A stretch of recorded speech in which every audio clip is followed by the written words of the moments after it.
This is WFO Radio. Hey, everybody. Welcome back. A lot of WFO today. I'm Joe Castello, and we are delving into the winners. This is what WFO is all about, really. When we started this show years ago, first in Miami and then again on XM Satellite Radio, it was all about connecting with the winners of the NHRA Camping World Drag Racing Series. And everything that happened during the worldwide pandemic and all was really just kind of fun to get back to this, where winners win their way on the show. And this is part of winning. You fight your way on the show, you get a WFO interview, and people get to hear what you're all about. They get to hear your story. They get to hear the behind the scenes. And it has been going great for over 10 years. And I'm super excited about today because just minutes from now, we have Steve Johnson, his first win in 7 years. Now, Steve has been on the show many times. In fact, last year we connected with Steve when he was helping out Jock, and he really, one of the great stories of one of the terrible but great stories of the pandemic, Steve brought us right into the hospital room with Jock, and we were some of the first people to see Jock back. And now they're back on track and winning races. It's going to be great to speak with Steve just seconds from now. So if you're a fan of Pro Stock Motorcycle, Steve Johnson, NHRA, you want to share the show right now, and let's build that audience up, because we are at an unusual time, right? 11 a.m. And why are we doing it this way? Because at 2 o'clock today, John Force is going to be on. And so we spaced them out 3 hours apart. We're going to build some momentum. Yesterday, we had Dallas Glenn. The day before, we had Alan. Well, actually, yesterday, we had Alan Reinhart. We're doing 2 days. I don't even know what I'm doing. And don't worry, I will soon be the least crazy person on the show in just a couple of minutes. But before we do that, before we bring on Steve and talk about the weekend and the quickest Suzuki Pro Stock motorcycle on the planet, I got to tell you about the people who make it possible for me to do this show. Really, without these guys, I couldn't do it. And that's just like every show. It's got to have sponsors. Every show, every morning show of the Traffic Report has got to have sponsors, and we do too. And I'm talking about Total Seal Piston Rings, the leader in ring seal technology. Tomorrow, we're going to be doing a live Hidden Horsepower show on their Facebook page. So be ready. Like them on Facebook. Total Seal Piston Rings, Hidden Horsepower. It is a podcast, but we're going to have from Lake Speed Jr. We're going to have Ben Strader from EFI University, and we're going to learn about ring seal and all kinds of great stuff down there in the cylinders of racing engines. But if you're building an engine and you're looking for max horsepower, Total Seal Piston Rings, they fit the rings. Check them out, totalseal.com. Also, samtech.edu, the School of Automotive Machinists and Technology, Brian Massengill, Linda Massengill, Judson Massengill. Judson's like, I can't find machinists. Linda's like, let's start a school. The rest is history, and so many grads going on to great things. Check them out, samtech.edu. Marvin Rodak. The only thing you're going to learn from Marvin is that your coffee game could be a lot better than it is, right? Because I know you're getting the vacuum-packed garbage in the grocery store because it's quick and easy. Stop it. Improve your coffee game and your barbecue game and your hot sauce game. 817-924-6821. Call Marvin. Tell him what's up. Tell him you heard about it on WFO Radio. You will thank me. So many people have. They thank me. They come up to me. They're like, Joe, hey, I'm sorry. It took me a long time to call Marvin. But once you do, you'll get it. And it's not cheap stuff, guys. So if you're expecting the best in the world for the cheapest price, that's not very WFO of you. And finally, Frank Hawley's Drag Racing School, the Dragster Adventure at frankhawley.com. You can drive a dragster. You can change your life. You can walk in with the clothes on your back and leave with one of the greatest experiences of your life. Driving a dragster, hanging out with Frank. They travel the country. They go all over the place. Check them out, frankhawley.com. And later on in the show, I'll tell you how to get some cool WFO gear, including our new hats, all that stuff at the WFO store. But now get ready, Steve. Get ready, Steve. You're going to bring on the man who got the job done and, winning the race and having the quickest Suzuki on the planet is the least of which after what he shared with us last year, Mr. Steve Johnson. Steve, welcome to WFO as a winner. How are you?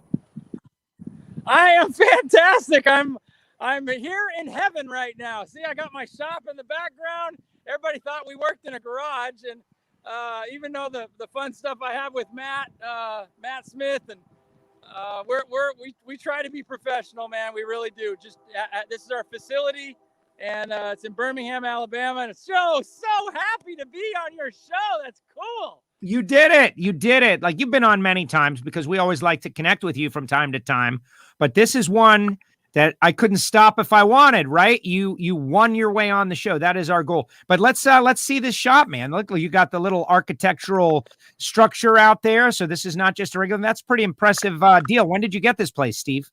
Well, we built it. First of all, I didn't win the race. It's so many people. I have a monster. Look, I'm wearing my monster shirt today. I can't figure out how to turn it, but no, it's good. We got monster shirt. I have a monster cylinder head. It's like I get a chance to kind of promote it because the engine's the power plant, but we all know the surrounding stuff, like Jock and all my guys, my advisory council, my sponsors. I'm just, everybody my buddy Chris Dalton down the way in Talladega. He's got a machine shop. He's got like 30 CNC machines.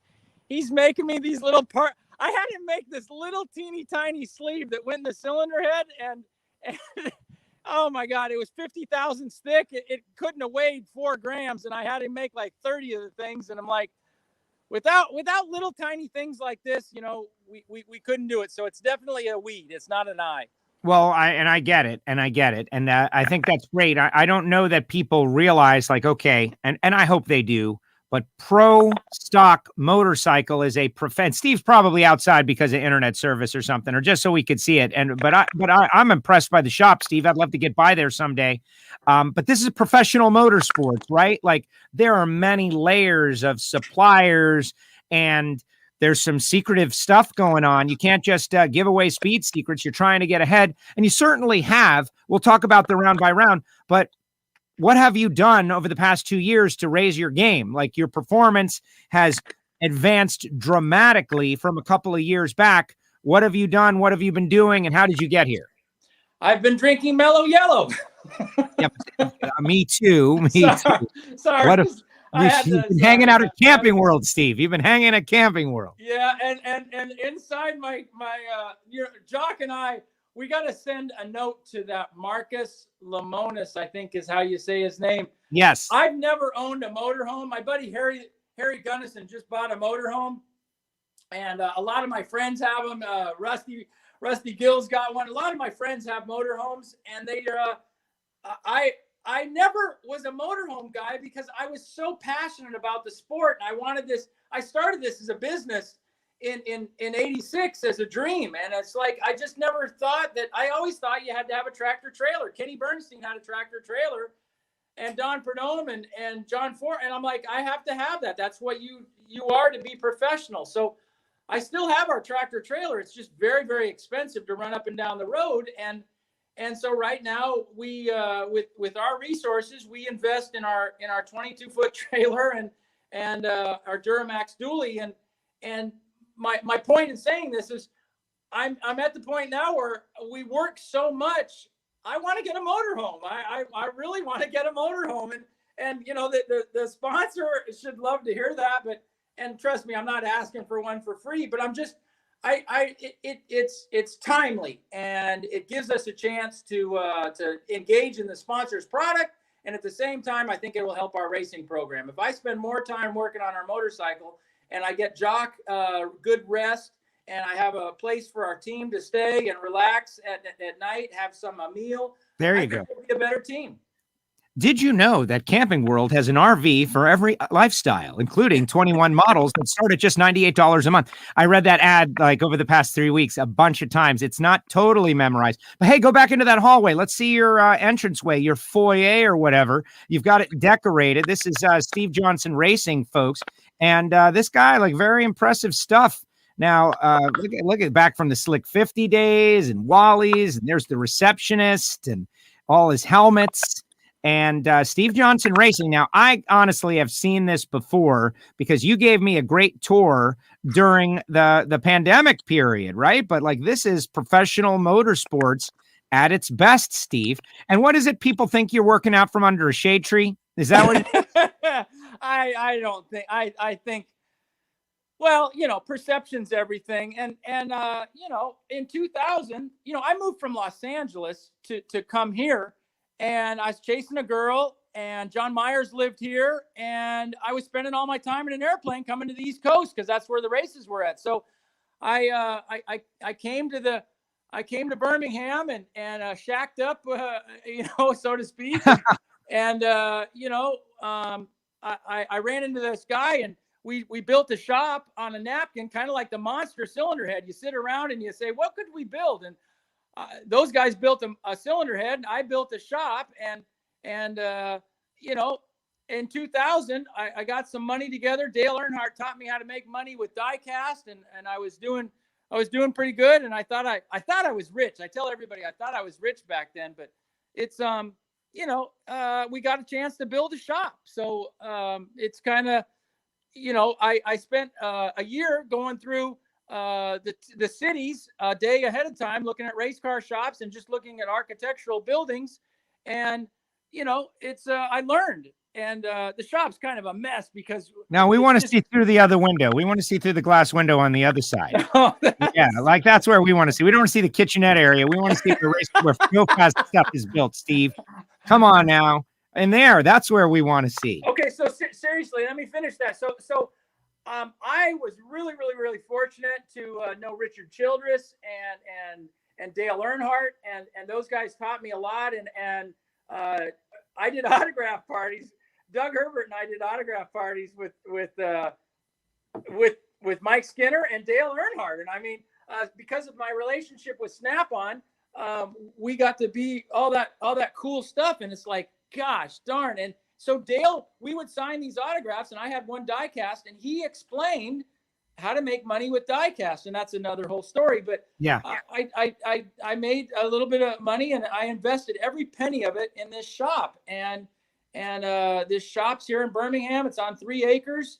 I got a little drag strip over in the corner, and Portatree set me up with some timers, and we try to make that work to our ability. With the tractor trailers inside, got security everywhere, and I'm and inside the shop, we work on our motorcycle, we work on our bikes. We don't do any service work. We just full-time race team. Yeah, there's and Dale Earnhardt's shop, DEI. I don't know if you guys have ever been to DEI, but yes, but like DEI, they have windows everywhere, and that's where I got the idea to put these windows in the wall. So when we have there's an accounting office, that's a mess, but it's like it's so scary. It's embarrassing, but it's like, this is an administration area. I had 2 account executives, and this was the crew chief's office. Here now we were in some cameras, and we do some research and stuff in here. And this was the office, the main, whatever, what do you call the team owner's office, right? Steve Johnson. No, it's not the team owner. This is the office manager. That's the office manager's office. But my office is down there at the end. And yeah, we want to see your office, Steve. We want to see how you maintain your office now that you've done this live. Yeah, this is live radio, Steve. Anything can happen, right? You want us around. You better look, because it's only going to be for a second. Get ready, everybody. Screen captures. All right, we got it. Don't worry. They got the screen captures. All right, slow down though, because there's some people. I cannot believe you made me do that. Of course, come on. Like I'll show you around my stuff. Look here. Let me look. We'll bring. Let's see. How do I do this? No, this is the other way. We do this. Okay, look, Steve. See. Like you can see around. You're showing it off because I'm proud. At the end of the day, I'm just me, and I'm trying my absolute best, and the paperwork, and I used to be a marketing guy. I used to be the guy just trying to promote and do the radio and the TV. And I did the Walmarts with John Force. I talked about that in the press conference. It's like, yes, he probably doesn't even remember that stuff, but I promise you, I remember loading up and going to those places in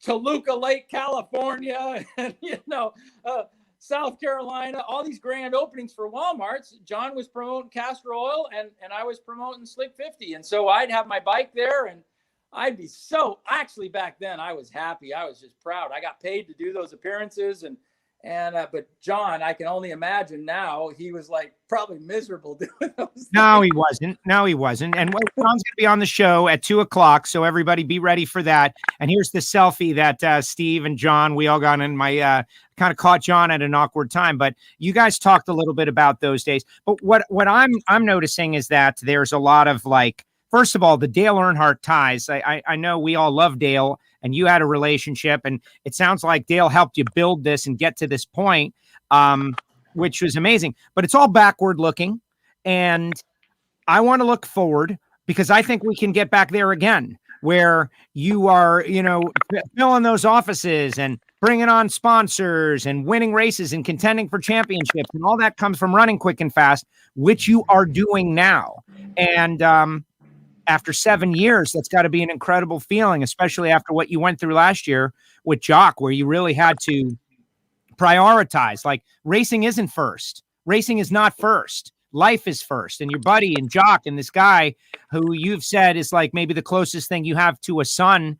And he went through the worst of things, and suddenly going fast and diecast and sponsors, and like, none of it matters if we lose Jock. And you had to live that, and you did, and he came back, and now you're winning races again. Like, it just turned in such a way. How does this feel after all of that? Well, we've won one race. I feel like we bumped our head on a few, but you're exactly right. I just had this conversation with Lori at Webcam. She makes cams, and you can buy the cams for our engine and put them in your engine, or you can just, if you got a car, you can use webcams. But my point is there's nothing special. They're just cams that you order. You just order online. You go click on it, and you get the cams. It's kind of corny sounding, but I was talking about the fact that, I feel a little bit like a meathead because I don't have kids or a wife, and this is what I do. I just, sometimes I live here at the shop, and I just wake up and just start working again, and a little bit like a meathead. But at the end of the day, when Jock was sick, man, I still worked out of here from, organizing people to help pay for his meals, the staff at UAB, the special care unit, all the people, all the healthcare people over there, that they are just such valuable people in our society that, we wanted to feed them. So Scotty Polachek and I think Angie Smith and George Bryce and Harry Lartigue and Antron Brown and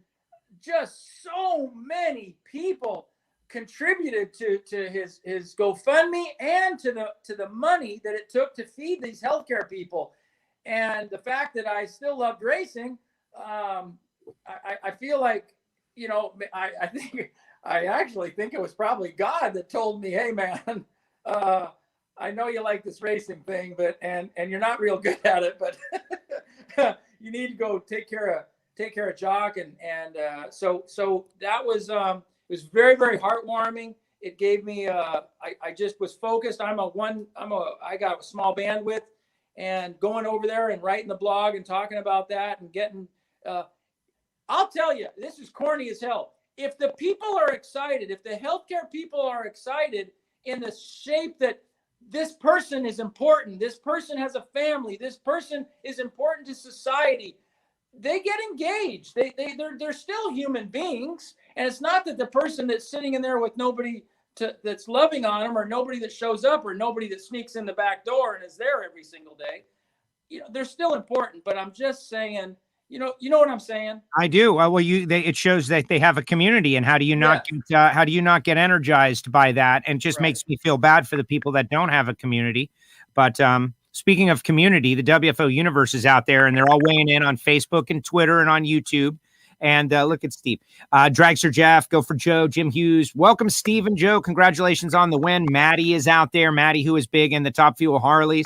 And Blake from Ohio. Jambalaya J says, let's get this party started. Everybody knows that you got a reputation as someone who will do anything on the air, Steve, probably your winner interview on NHRA on Fox might have tipped them off to that, where you sat down and had a vicious argument with Hawley. Where you guys? Hey, what about Maddie? Is she riding a fuel bike? No, she's Maddie's a young girl who Ty Tharp and Jay Turner Racing have like adopted her as the she's on a fuel bike, yeah, but they've adopted her as like their motivational leader, and she's a young girl. I think she's about 14 years old and just loves drag racing and now is following WFO. Let's see, Derek Green saying what's up. Welcome to the Joe and Steve. Congratulations on your great success. Your hard work is paying off. Talk a little bit about that, Steve. The hard work. We're going to go round by round, but you have said many times that you decided to focus on the details. You maybe didn't understand. You're more of a marketing guy, so you were trying to bring attention, but somewhere it clicked that we got to go fast and let's focus on the details. Some people don't have the ability. You might realize, hey, I need to do this, but then you can't do it. You did it. How'd you do it?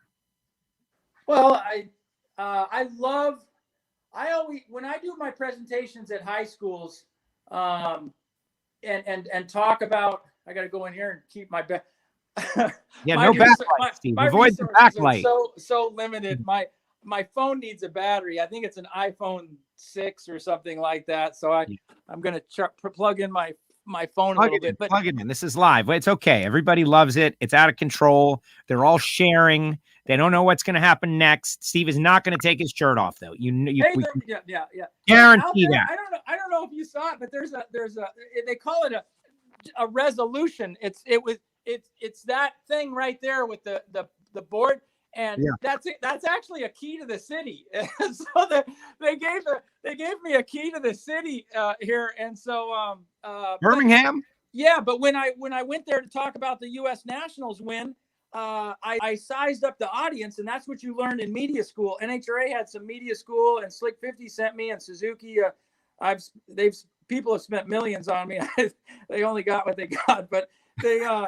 You have to size up your audience, and when I saw all business people in there, I talked about the economic impact that motorsports did to them and what our facility did with 8 employees in the community. And they're like, oh my God, blah, blah, blah. So anyway, they gave me a key to the city, and I thought that was cool. But to answer your question about, I think the hard work that's what we're on right now, right? What are you doing, John Force? Like, what was your question, John Force style? You guys you're connected, man. You and Force are like, you're the Pro Stock motorcycle version of John. Well, I will tell you that hard work is right. It's in your heart. You can lift Angel and Angie. They're such superstars in our class. They represent women, and they're at their gym working out all the time. But it's strength. It's not how much you can lift. I believe it's the heart, and that's a metaphor, I think, to where your passion is. And in theory, Lord knows I'm not getting rich. I had a little heyday for a while when we had some sponsors, but there's a lot of people with a lot more resources, even in our category, than we do. But it comes down to heart. And when you think that the other teams got, Vance and Hines is the epitome. It's not their fault. They do a fantastic job. Eddie and Andrew lead the ship over there. But they have a lot of people over there working on those motorcycles. So if Jock and I don't work a lot of hours, it's hard to keep up with that. So I think it's still here's the story. Here's the real deal. And it is terribly corny. My goal when I figured out that why I'm here, it's not to race motorcycles. It's here to educate young people about skilled trades, and you don't have to go to college to be successful. So that is why I believe I'm on this planet. That's why I think God said, hey man, this guy right here, this is his line item. Okay. So when I thought that, and I could go into why I think that, when I realized that, I used NHRA and the Camping World Series as a platform, along with your WFO, to convey that these are the opportunities in life. You can work on air conditioning. My new buddies and sponsors, Robin and Kenny at and James and Candace over at Brady Contracting, mechanical contracting. They do HVAC, and Tony Toll is in plumbing. Bob Button, another sponsor, is in trucking. His employees are what power the company. These are the kind of things that I try to engage people. You don't have to have this 10-year college degree.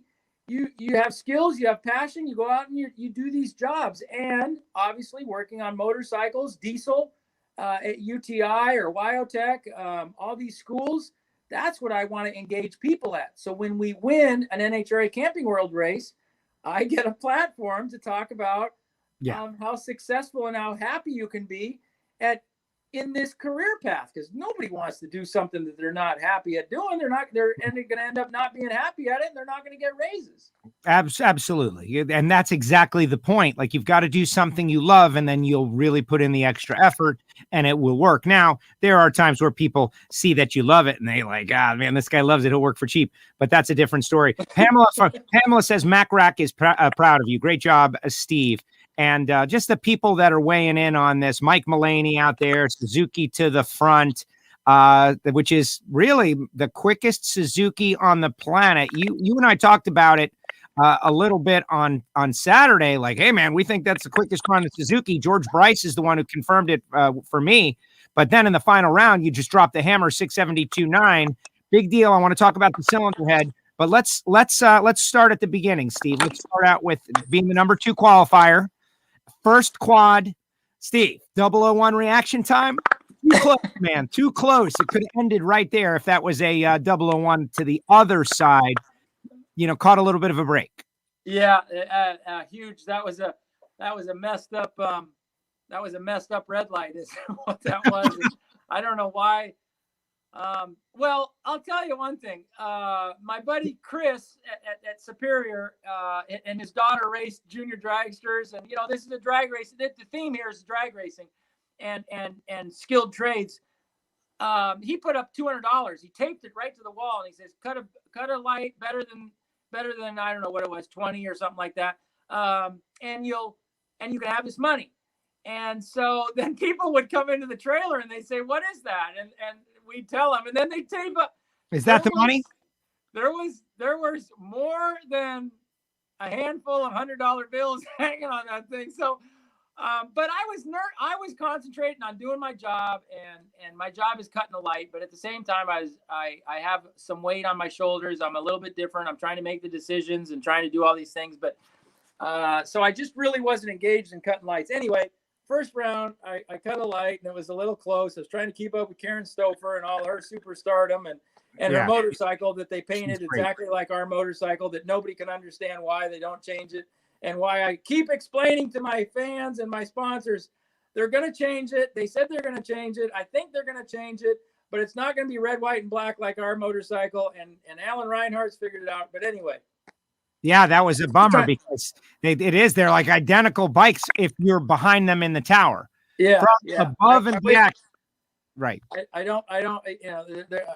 can't imagine that their sponsor knows what's going on. But in any case, I was trying to keep up with her, cut a 001, and I come back and I scooped up all that cash, and but we ran good. We ran good on that run. And it helped, and that was Chip Ellis. I mean, Chip Ellis was in that. It was in that quad. It was like, gosh darn, it was an awesome quad, So, I was happy to get through there. And what was cool is we came back. There wasn't a lot wrong. We did everything that we needed to do. Jock had organized the team, so half of it worked on the left side and half of it worked on the right side. Glenn is related to Chris Dalton. He's over there cleaning the plates, and everybody had a job. It was kind of like a big team, a fuel, like Larry Dixon's got that 2-seater car, and he's got a team of people that work to prepare that car. He made 4 runs last week while we were racing, and Mike Wallace, where we stay at his house, his daughter and husband rode in that car, and brother. So it's still about a team. And so Jock had organized all this stuff to unfold. My point to this story is I laid down in my little on the floor in my trailer, and I slept. It was awesome. I woke up and I actually, for a split second, I had to realize where I was. And when I get a little tiny bit of 15-minute power nap, I feel like I can kill the world, man. Well, that's good. Good advice to everyone. Now, Kenny Brady is out there saying Brady Mechanical is taking lunch break so that they can watch. Welcome, Brady Mechanical. Thank you very much for supporting Steve. Robin. Hello, Robin. You know what's funny is one thing about our podcast, WFO Radio, and we encourage everybody to subscribe on Apple Podcasts, of course. See, you're not the only one who knows how to do a plug, Steve, but we have star power in the audience. Like, look at this. You got George Bryce is out there, and he says you have taco grease on your lens. So, you're on your camera. So you got to, and Mike Mulaney says it too. You got to clean your camera, Steve. He love you. Now, I don't know if that's true or not.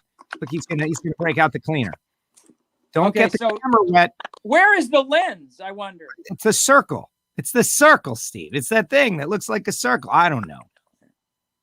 On the left. I'm afraid if I do this too don't much. Don't break it. Don't you ruin this interview, Steve.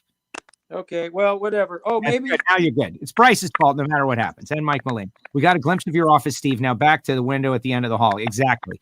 About somebody that was intravenously connected to NHRA Pro Stock motorcycle racing is George Bryce. He does a Tech Talk Tuesday. I watched. To be honest with you, I have watched a few of those episodes. So yeah, me too. Well, first of all, he's got some powerful information, and I gotta tell you this. So yeah, when he was racing, he said he was racing funny bikes, and all of he says he wanted to race Pro Stock, so he called Steve Gibbs. And that, for those of you who don't know, Steve Gibbs was competition director back then. And he says, "Hey, I want to know about NHRA Pro Stock," and Steve Gibbs says, "Well, you got to call this number and." and they'll give you the information. So he writes down the number and he calls the number and it rings and they pick up the phone and they say, "Vance and Hines." In the old days, NHRA didn't know how to manage all this stuff, and they did what was smart and they gave it to experts. But George hung up and he called Steve back and he says, "Hey man, you gave me the wrong number." "Nope, that's the number." And he's like, "Oh my God." Well, Vance Nines, that's I'm sure. But look, Gary Emmons is out there. Steve has always been a guy that is great for the sport. Good to see him win. Great job, Steve. Mike Matthews says congratulations. A lot of people piling on. Oh, look at this one. Look, I'm happy for Steve, but I might have to repost something from him. He's too fast now, says Angie Smith. Or maybe Matt and Angie. Yeah. So Angie, so look at this. I think I don't know if I told it. Tell me if I. So Angie works out every day. She's up at 5:00 and she's Ripped. So committed. She is very, very committed to the sport and proud of her. And except for when she beat me in Vegas, that was bull crap. So anyway, anyway, so she works out and she's really committed to her body, and everybody knows I love broccoli, and you have broccoli because you need pH in your body. Don't steal from your bones and your calcium to create pH balance in your body that will do automatically, but shove some green in there, man. Yeah, and broccoli's got the most amount of protein. Anyway, so Angie, I said, what's your advice? What? So she says peanut butter. So I go to Sam's and I buy the biggest jar of peanut butter and I send it to Chuck and I send it to her. Put some fat on this girl and slow her ass down. Anyway. Well, that's not happening. Angie's good and everybody's good at the same time. Pam says Mac Rack is watching. Corey Savoy says great job, Steve. Way to represent Suzuki Nation. All kinds of stuff. All right, let's get back to look. I lost $5 to Jock. She lost $5 to Jock. No more. Oh, I heard about that. Yeah, but exactly. But we went to the semis. But see, when we made that run, we didn't go 200 miles an hour. We had never gone 200 miles an hour. And Angie got Denso and engaged in our class, did a great job. And Denso is just a worldwide company. And I know they have to hire people. And I am a recruiter, not to say that I could be on the team or anything, but I could be on the team. But anyway, so everybody's going 200 miles an hour like clockwork. And I go down there, and y'all will have to, I don't know if you'll figure this out, but I get the time slip, and I'm not the sharpest knife in the drawer. I'm learning, but I look at the time slip, and it says 673. Well, I'd never been a 673. And so everybody was like talking to Hector Jr. and there were people running around. NHRA didn't come over. Usually when somebody runs quick, people high five or say congratulate. Nobody said anything. So then what do you do? What do you do if what would you do, Joe? What was I don't know. I would yell out to everybody. I just ran 673 and I would probably throw some profanity in there. Okay. Yeah. So I kind of did that, but what I did is I looked back down at the time slip and I'm like, okay, maybe this wasn't me. Right. Four-wide, it might not be. I look over and the other one's 680 and the other one's 690 or something. And they're all, and I'm like, then I go back to the 670. Then I tell myself, oh, this is 773. And then I look and I'm like, no, it's a 6. And I finally said, to heck with them. And Chuck rolls up and he's high-fiving me. And I'm like, let's just get out of here. They don't love us. So we get out of there and that was the qualifying run. But in eliminations, when we went to the second round, which was the semis, and I'll tell you, I'm a fan of four-wide, and I know Larry Dixon doesn't like that. But he says, what are you going to do next? You're going to have 4 come from that finish, come towards the start, and have the 4 at the start go towards the finish. It's like, what are you going to do next? So sounds a big ramp right in the middle, right? Like, I don't know. All right, let me get to your next round. But I got to say, Angie says they're repoing the Denso plugs. Mike Mulaney says that Mulaney Cycles wants to help you get to 200 with a Hayabusa body. All that stuff is pretty cool. Steve Gold says sponsorship offers for Steve. But let's get to the next quad, because to me, this is pretty amazing. You get through that first quad, which you and Andrew got through, Kelly and Chip. But then in that second quad, Steve, you got Andrew Hines, you got Matt Smith, you got Eddie Krawick. So that is 14 championships worth of competition you're going up against. You got 2 U.S. Nationals wins. You're no slouch, but you're the only driver who hadn't won a championship, but you got through. You and Matt got through the, I always want to say the Harleys. I shouldn't say that, the Vance and Hines bikes. But I've been calling it the quad of doom, 6-4-4 in terms of championships. It doesn't get tougher than that. I stage quick. Everybody does the pointing and stuff like that. And, you're trying to aim these bullets. For those of you that don't know, these things go obviously 0 to 60 in a second, 200 miles an hour and a quarter of a mile, and the front wheel's in the air for half the track or whatever. So it's like you really got to steer it. And I got to give a shout out to Kelly Klontz, because she is not have the most experience of all of us, but she is starting to really kick butt, and her sponsors are incredible. So you really got to aim these things. So people get in the back and they point them and blah, blah, blah. So I look over, I'm pre-staged, and I look over at Matt and I'm like, okay, he's a knucklehead. He's a schmuck knuckle, he's my arch enemy, because he thinks we're hobbyists. And then I look past him and I see the black bike and I'm like, oh shit, that's the Harley, or the V twins. Yeah. And then I look and I'm like, the other Harleys there, are the other V twins there? And I'm like, gosh darn. So it only was a flash. I didn't dwell on it because I knew I had to stay out. Anyway, Jock was he says, do you realize who we just got around? And I'm like, yeah. It didn't even still sink into me, but he was more impressed about that than I think anything of the weekend. And so anyway, that catapulted us. I was very, very proud. I was just proud to get on the bike and make all the lap down the drag strip, and got a chance to do a little interview and plug Mac Rack a little bit and do my deal. But I was happy to be in the finals. Right. Mitch Brown is out there talking about how the bike can go 200 easy. Steve just used the horsepower to win the race, not get a 200 mile per hour poster.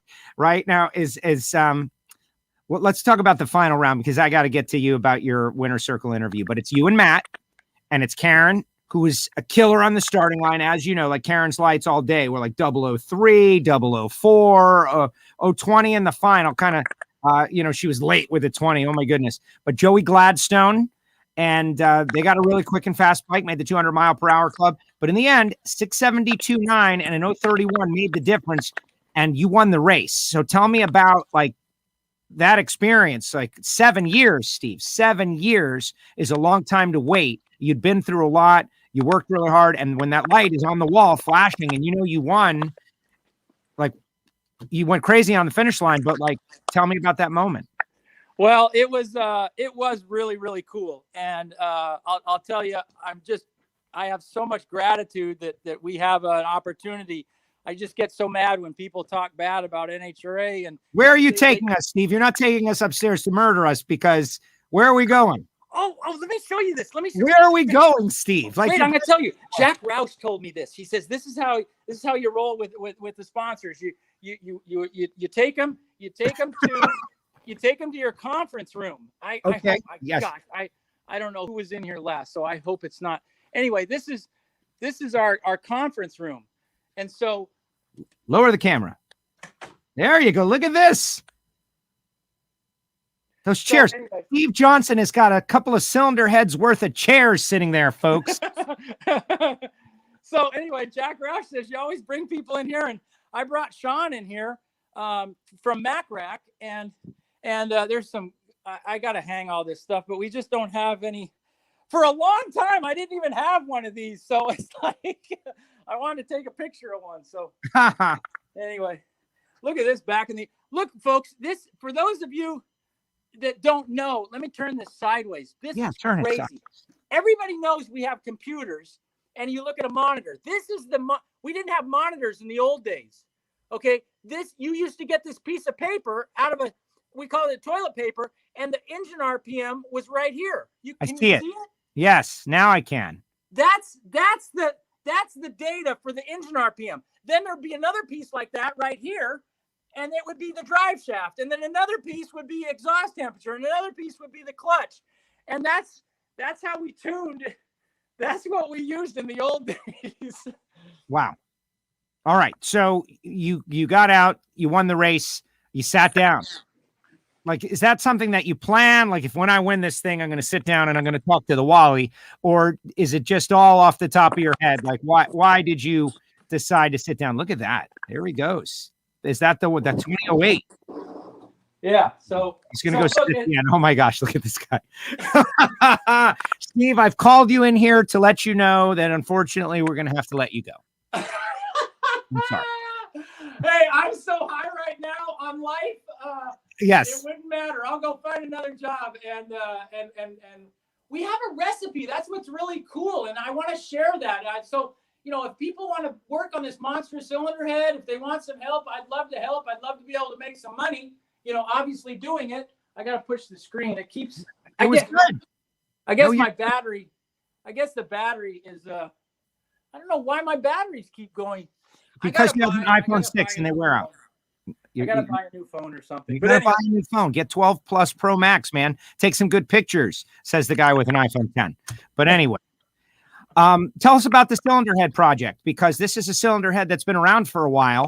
And NHRA, to their credit, like, I don't know how you want to say it. Like, did it take too long, or is it happening at the right time? But I know everybody liked what they saw, a performance barrage, and you guys going faster. Like, enough of this 196, 197. We want to see you guys go fast. I want to see somebody be the first pro stock motorcycle in the 660s. Let's do it. Oh, that would be cool. Cool. Everybody keeps asking me about 200, and I'm like, I love the cylinder head, and I've told the story briefly before, but Sean and Pam, they're like, they make it. They're in like an engineering company. Okay, they design. They have software, and they can look at a company and how they palletize and how they store all their equipment on these pallet racks, and they go in there and they engineer and they say, this is dangerous, this is not. And so that same kind of software, that same kind of thought goes into our cylinder head. And when your warehouse isn't safe, they go in there and say, you can do this, and this, and they can repair all that stuff. And so, if you're a warehouse and you need somebody to look at that stuff, MacRack's the great place to talk about that. And having said that, with this cylinder head, Mitch and George Bryce built this cylinder head, and it just kind of sat. People were using it. Jeff House uses it, and there's lots. Jerry Cooper uses it. There's a lot of people. Brad Mummet. I actually never knew how to pronounce his last name, but he set a record, and he's like a superstar with Ricky Gatson, who's going to come race NHRA, I think. And the cylinder head had just been out there a lot. And so George Baber had worked on it. And so all these people, which, doesn't mean a lot. The names might not mean a lot to everybody, but the point is the cylinder head was there. And then as ironic as it is, as much crying as Matt does, I don't say that right. Let me take as much. He's not that bad. He's just trying to push an angle. He just wants to win, and he wants to win on the performance, and he wants to win with the rules, and he wants to win with everything. So I guess you can't complain that much about him. It's just, it kind of wears you out because you think that anyway, you really want to know the story. It's like, hey, we can't go 200. We're doing it all on the front end. And it's like, I think we need a weight break. Okay, how about that? I think we need a weight break. He's complaining that they need to put weight on us. I'm like, we're wide open to go barely 198. He goes 202 every lap. Clearly, if he gets his act together, or everybody else, they're going to kill us. They're going to go 650, or they're going to go 660 with a 2 or something. So wait a second. Hold on. Let me just ask you, a straightforward question. So you're saying that racers are trying to work the refs? Is that what you're saying? The racers are trying to work the refs, trying to maybe, everybody knows. If you ask everybody, I'm not being disrespectful, but if they say, who calls NHRA and cries the most, it's the Smiths. So it's like, but I think if you compartmentalize that, it's just those guys are just trying. Hey, I took the soles out of my shoes, my Simpson shoes, so I could be closer to the ground.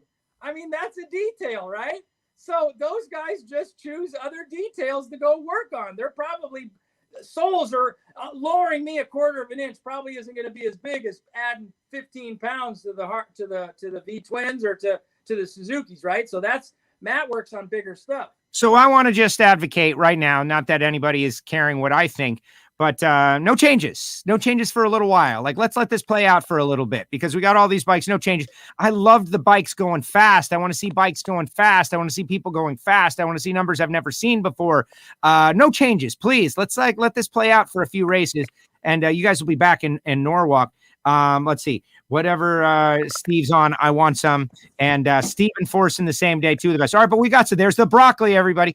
All right, so what about your 1,000-foot ET? Did you say you had the quickest 1,000-foot run in Pro Stock motorcycle history? And how do you know? I gotta. Here's the award for the. I love that light, Steve. That light is awesome. The award for the slip. Can you see it? Put it on the table. Put it on the table and then shoot it. Yeah, like take now two hands, put the camera at it, and we'll figure the rest out. Okay, this is WFO, folks. This is what it's all about. You're not going to be able to flip the camera. I don't think that works. Okay, here. How about that? There you go. Now zoom in on it. Just put it closer. Closer. There it is. Hey, it's a hand-scrawled note with a number 2 pencil. Good job, Steve. World record. It's a world record, and the world record is for the 1,000-foot. So we have the fastest motorcycle to the 1,000-foot. Awesome. Well, listen, I think this has been great, and I am super excited that we're doing this. There are a couple of questions, though, that our listeners actually have genuine questions for you. Are you open in this final couple minutes of this to answering a couple of questions? Absolutely. Okay. All right. I just got to find them because everybody. Okay. Fuel, like which of the 2 fuels that are available have you chosen to use? We use the Cyclone 17. It's a huge advantage over the yellow stuff. And Matt actually offered me to go through his stuff. When we go through a run, you have to do fuel check and you have to get weighed. And when you pass both of those, then they deem your run legal. So Matt, I was going over there at the first race with a brand new fuel, and Matt says, "Hey, you want to use my fuel?" And I'm like, "Oh, I'd never pass with your fuel." That was supposed to be. Oh, finally! I got it. Ladies and gentlemen, I'm doing other stuff here too, Steve. That's the joke. Finally. I got it. It just took a second to get through, but I got through. George Bryce says George would say you were very, very late on that. I was late on the button on that one. That's my background. But there are 2 fuels, and that was a little source of controversy at the start. Cyclone 17. It's red fuel. To my knowledge, I've never mixed it. I've never, the word is that you take the C14 or C18, Yes, and mix it with the Sunoco, and you get a better fuel. That stuff was going on in Pro Stock. I think it started there, and I don't know what that stuff is, but we use the fuel. We bought a thing, a new fuel, Cyclone 17. It's red, and right.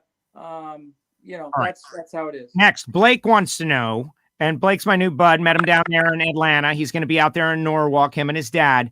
What is your favorite memory from your racing years? So with all these great memories, this has got to be up there. What's your favorite?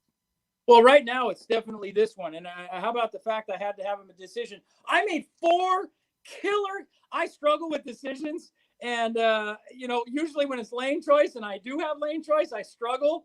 I watch Chris McGahey and his whole team, and Mason. Mason is killing it. He's going to win a race. Oh my gosh. But, those guys, they're so kind to me. And Lester is recovering from COVID. He's 168 pounds. He was a big guy, and he got an oximeter in time, and he got to the hospital, and he's really been fighting it. But he's going to come back strong. His wife Lois and took care of him hand and feet, so to speak. And I'm excited to see him back at the races. But the McGaheys talked about all the shenanigans that could be going on, and taught me a lot. But it's at the And what end of about the day, that? the biggest memory is really this race, because so much cumulated or something from that. Yes. It was I'm learning about God. I'm learning about tuning. I'm learning about life. I've definitely learned about COVID. I've learned about African American and their culture. I've learned about jock. I have so much. I feel like I'm gaining so much knowledge, that with knowledge that helps you put a stamp on happiness. You know what I'm saying? Or the so-called memory. And I think with all of those things, that's awesome with the trophy.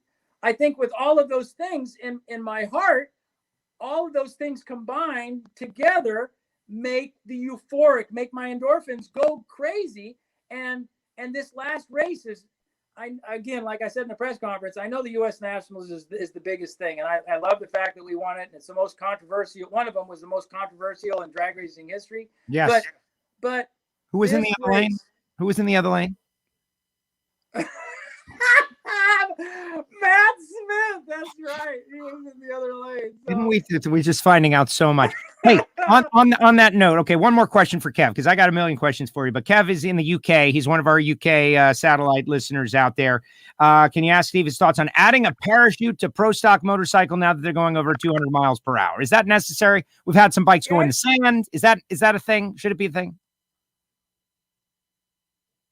We lost you. Where's your volume? Are you kidding me? Now you're back.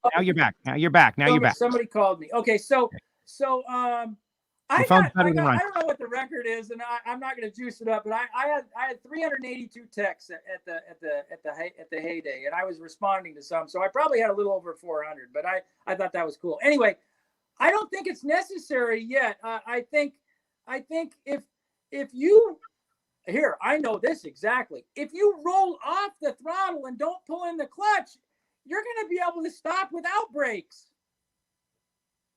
I feel horrible. I went in the sand one time, but I was looking at Charlotte for the inaugural race.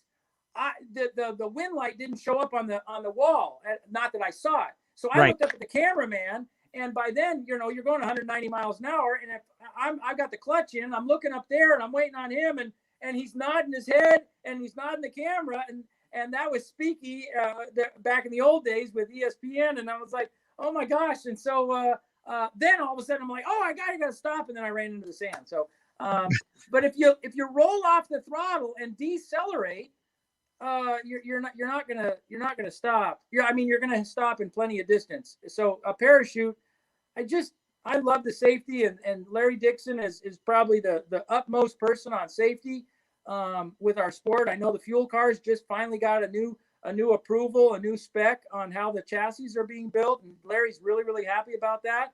and he would love to come back to the sport if anybody's interested. But it's like, I just don't think we need a parachute at this point. Got it. Now got it. Okay. I'm gonna wind this down. It has been great. Hopefully more to come on this, but I do want to just ask like a quasi-technical question. Like Vance and Hines and KB are buddies, and Matt Smith and Elite are buddies, and now you've got a relationship with the McGahays, and like it seems like that's important to have a connection to a pro stock team or pro stock engine builder. I know you can't reveal like the details, but why is that so important for each quality pro stock motorcycle team to have a connection to a quality pro stock team? Or am I just making that up? No, I think it's actually a little bit easier for people to understand. I gotta believe that the smartest company on the planet, there's not one guy making all the decisions. He may make the final decision, but he has an advisory committee, and it's called a board meeting, or NHRA has board members. I'm part of a board member breaks. It's be responsible and keep everyone safe. And it's the finest nonprofit, finest school on the planet for proactive driving safety, and we're saving tons and tons and tons of lives. So go look at putonthebrakes.com and if you've got a young student, a young person, get involved. Anyway, it's an advisory committee, and the smartest people in drag racing are not necessarily at the racetrack. And so when you can engage yourself with this kind of infrastructure, I use that word a lot, but when you can get advisories that people smart with cylinder heads, people smart with tires, people smart with machines and marketing, my buddy Jeff Perella, all of these things in marketing, you need help, and you can't do it all yourself. So you get this knowledge, and then you can make a better decision. That's what we do with the Race Pack computer, greatest computer out there. And we look at all the information. It doesn't control the motorcycle, but we can look at it and we can say, you know what, if we do this, this, and this, I bet it will change this, this, and this, and it will get the result that we want. And I think the advisory committee is important like that. Clearly, the people that you mentioned are engaged in drag racing at a very high level. They're really, really smart people. And the more I can associate myself with, I'm not the smart guy. You've said that 20 times, Steve. Come on. You got to be pretty smart. You're just acting like a huckleberry to try to make yeah, you are. Okay. All right. We know it. Yeah. No, we know it. Like, you didn't get to this point by accident. Like, that doesn't happen. Dumb people don't make it this far. Well, I have a lot of, I think that it's got more syllables than I'm used to, but tenacity, I'm committed to the sport. I love the sport. I get mad when people talk bad about it, and they're doing the best. I haven't even looked at our paycheck. I know our paycheck needs to be more. I know Matt did a great job of really putting a lot of pressure on them. And without Matt screaming and hollering about the pay, we if you don't have to pay somebody, then there's no reason to, blah, blah, blah. You get what I mean? So yes. Matt does a good job of keeping their feet to the fire, and going all the way to Vegas that one time was challenging, but it is. I do have some experience, and I am learning. But you still have to have an advisory committee. And whether you're just trying to create more finances at home, or you're trying to live a better life with health or knowledge, an advisory committee can help you in any aspect of your life. I need an advisory committee here on WFO. I think it's the listeners, though. The WFO universe are my Patreons, my Patreon squad. They are my advisory committee. All right. So this has been a great lunch hour, and it's noon. You've been great. Final question, though, and then we'll let you go. We got John Force coming up at 2:00, so a couple hours to recharge the battery before we go through Force. Hey, Force is going to have a tough time topping this, Steve, but I want to get a little emotional after it was all over. Jock. Every crew member that I saw, like everybody, took a moment. They were defeated, 3 other great teams, to just pat Jock on the back and acknowledge, man, we know that you went through a terrible circumstance and you're back and you're here, and Jock is a winner just as much as you are a winner. And you didn't get to see it because you're down there on the finish line having that conversation with Wally. But I can tell you, I was right in the middle of it, and it was a very special moment. The only thing I could compare it to was maybe when Dale Earnhardt won the Daytona 500 and everybody went out on pit road to pay tribute for the drag racing equivalent.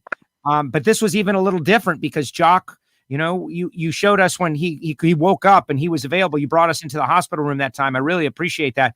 But what is that like to be able to like close that story now? Like Jock's situation, we're all coming back. Masks are coming off, 100% capacity, and you guys win a freaking race to exclamation point that motion. Well, what made it special is all, like I said, all of that stuff. We culminated the night with the Wallaces and Lindsay and her husband. We went to this incredible house, had a great party, and the Wallaces tell everybody they have a beautiful house, and they tell everybody it's my house, and we just let them stay there. But the putting a mark on the thing is everything that happened. And I think as long as we're human beings and we don't dwell in the past, but we know that it's out there, just like the COVID thing, you just got to be smart about this thing. Have that oximeter and know what your oxygen level is. And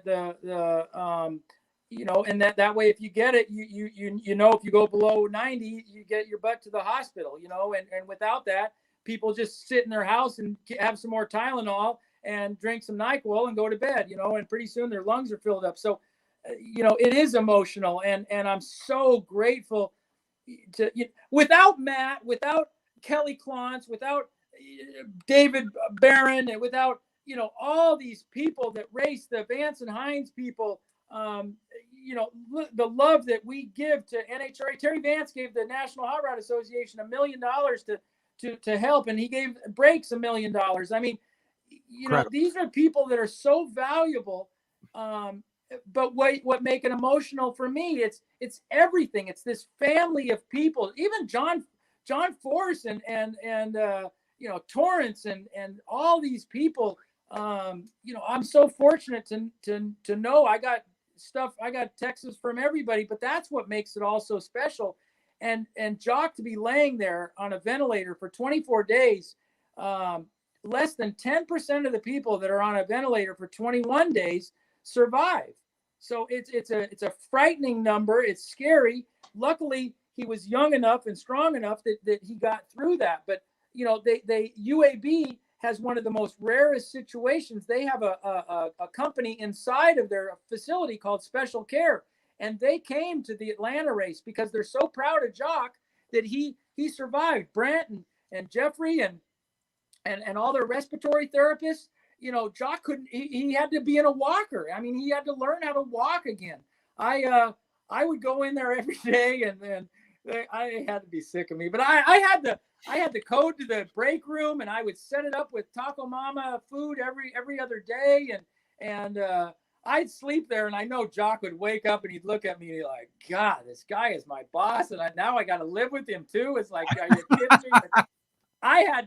I'll tell you, if you want to help care workers, give them hard candy. They love hard candy because when they've got their mask on and they're in the ICU for hours and hours and hours taking care of this patient, they put the candy in there. And I was in that ICU, and oh God, when you're coughing, that phlegm, everything comes out of your mouth, and that's a little graphic and stuff. But I mean, I was rubbing Jock's feet and I was talking to him when he was in a coma, and I'm telling him, man, you got to get out. That Matt's gonna get time on us, and blah blah blah. And then when he woke up and I took the vacuum and cleaned that stuff off him. I'm like, God, this is way too much stuff to be doing but that's the love, and the color don't matter. I got the whitest skin on the planet,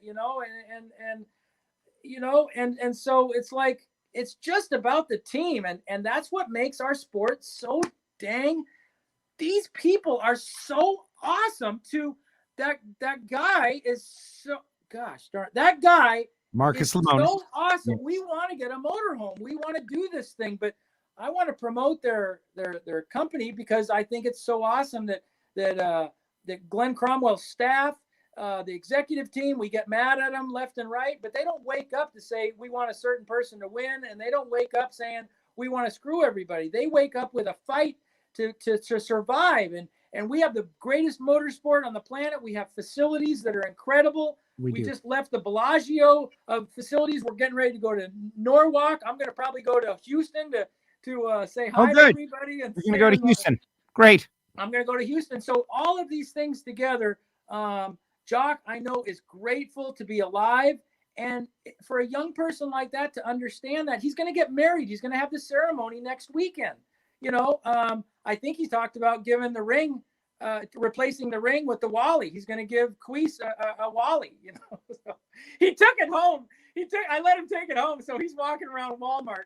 What's up, dog? What's up? yeah, we knocked it out of the park. We were on Fox Live. Yeah, that's right. What's up? bad. Bruno. How about Bruno and Alan Reinhardt and everybody gave us some love. They are so cool to give us some love like that. Well, you deserve it. You deserve it. Steve, thank you very much for this time. I appreciate it. It's been 7 years since we had a winter interview out of Steve Johnson, and I think this was great.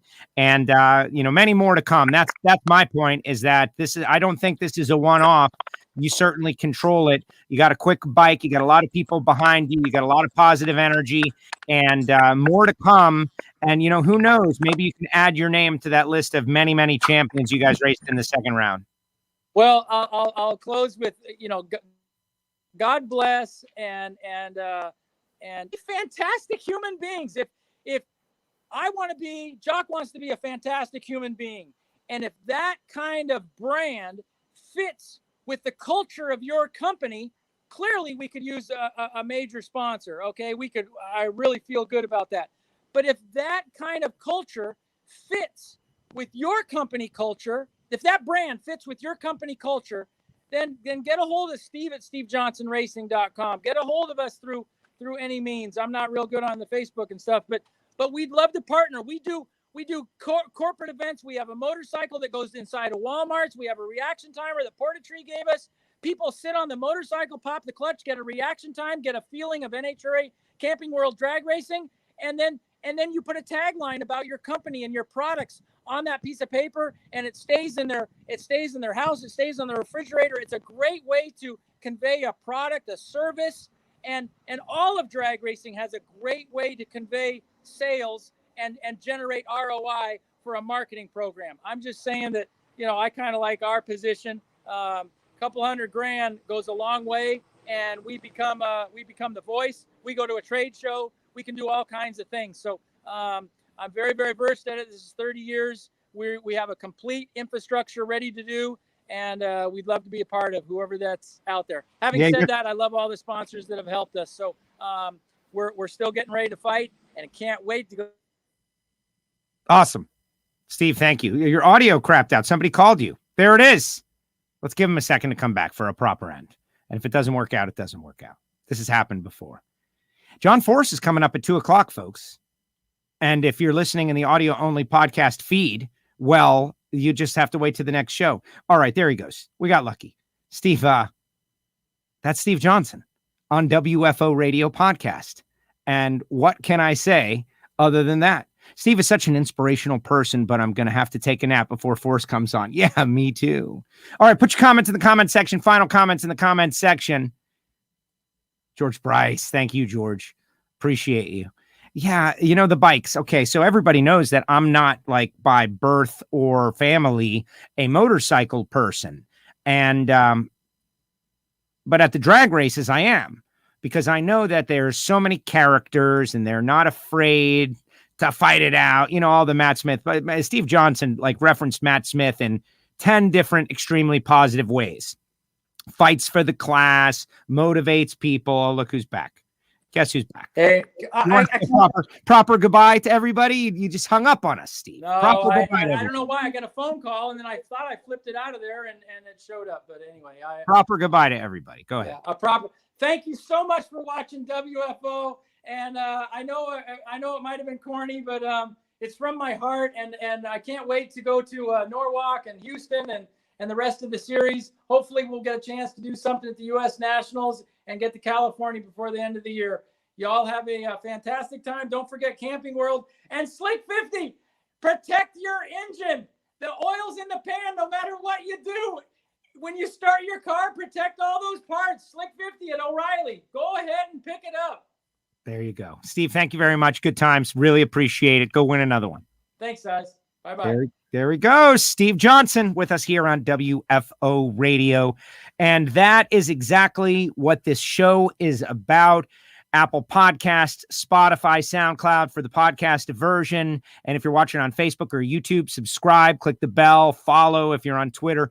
And honestly, share the show. Like if you haven't shared it or retweeted it, share the show so more people can see the Steve Johnson madness and how much we all love this sport of NHRA drag racing. That's really what it is. Like, why is everybody like this? Not everybody is like this, but why are people like this? Because we love the darn show so much and we love what happens out there at the NHRA. All right, put your comments in the comment section, final comments into the comment section, and I will read them. I do want to tell you about the people who make it possible for me to talk to drag racers like this, like Total Seal Piston Rings, the leader in ring seal technology. We do a podcast for them called Hidden Horsepower, totalseal.com. If you're building a bracket engine, if you are under your shade tree working on a Formula One engine, they fit the rings. They can lower your internal engine friction by a lot. And so why don't you check them out? Call Keith Jones, call Lake Speed, give them a call, and make them your first call. Like, hey, I want to build an engine and I want it to do this. I want to make 1,500 horsepower and I want to be able to drive in 5 p.m. rush hour traffic on the 405. How can I do it? And they will, they'll put their heads together and figure it out. TotalSeal.com. Also, Frank Hawley's Drag Racing School, the Dragster Adventure at FrankHawley.com. Now you can go there to get your top alcohol funny car license or top alcohol dragster license. Certainly Tony Stewart just went through the program. But for my listeners, for you guys, for $399, you can show up with nothing and leave with an experience that will last you a lifetime, as in driving dragsters. You get two full half track passes. What am I talking about? This guy is Steve Johnson, scrambled my brain. You get 1 half track pass and 2 full track passes if you go on the Dragster Adventure at Frank Hawley's Drag Racing School at FrankHawley.com. Thank you, Steve. FrankHawley.com. Samtech.edu. Speaking of education, we need machinists. We need engine builders. We need crew members. We need CNC programmers. We need motorsport EFI tuners. And guess what? Samtech has courses on all of those things. Plus, they're approved to train veterans under the GI Bill. Samtech.edu. And my buddy Marvin Rodak, coffee, hot sauce, spice rub, barbecues, grills, Fort Worth, Texas, drag racing fan, 817-924-6821. Our WFO store is wide open. You can pick up the new WFO logo hats. They're in the store. Go to WFOradio.com, get yourself a hat for your head or some stickers or some patches or a face covering and all the stuff that we got in the WFO Radio store as we are trying to get the word out. And why, right? So more people learn about this crazy podcast where crazy things happen. You can get our 10th anniversary t-shirt at nitrofishracing.com. And wow, Steve Johnson, brother. I felt like I kept up though. Let's see what everybody's got to say, and then we'll get out of here because we're going to be back with Force in a little bit. Steve should come on if he wins one round. Well, yeah, big personality. There are a couple of racers that move the needle, and in Pro Stock Motorcycles, Steve Johnson is one. He had great success back in the day, but he's just a character. And I'm sure some people, they're not into Steve, which is even better, right? You want people rooting for you, and you want people rooting against you.